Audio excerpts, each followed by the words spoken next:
करती हूँ और नदियाँ का पानी रगड़ती हूँ। अरे ऐसा बात बका हो। हाँ जी, खाली रेते पे भेंट मैं करती हूँ और नदियाँ का पानी रगड़ती हूँ। अब ढोड़िए में डुबकी मार लो, अरे मार लो। चलो होने दे सही हार लो, बबी हो छवि उघार लो। चलो होने दे सही हार लो, बबी हो छवि उघार लो। ना मनबो।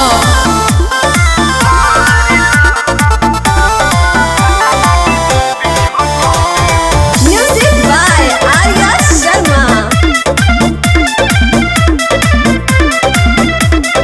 हम तो यार बानी करे खाती प्यार बानी, अपन एनर्जी दिखावा। एनर्जी देखबू? जी हाँ। तो ठीक है बाबा। कली कच्चा नार बाड़ू, कोमल विचार बाड़ू, पहिले तो मुंड बनाओ। बढ़ी नहिया तो देहिया सवार लो, सवार लो। चलो होने दे सही हार लो, बबी हो छवि उघार लो। अच्छा। चलो होने दे सही हार लो, बबी हो छवि उघार लो।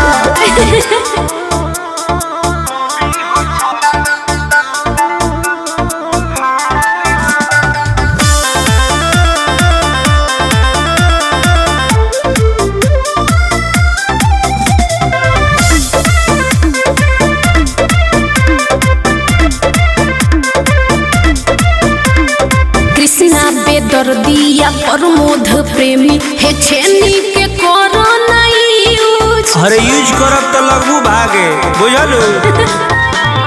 कर धनी चॉइस ना पावे कॉइस, आज वाला रख ली हड्यूज। अब भीरी भीरी सटके लहार लो, लहार लो। चलो होने दे सही हार लो, बबी हो छवि उघार लो। चलो होने दे सही हार लो, बबी हो छवि उघार लो। खाली रेते पे भेंट मैं करती हूँ और नदियाँ का पानी रगड़ती हूँ। अब ढोड़िए में डुबकी मार लो, अरे मार लो। चलो होने दे सही हार लो, बबी हो छवि उघार लो। चलो होने दे सही हार लो, बबी हो छवि उघार लो। अरे उघार दो।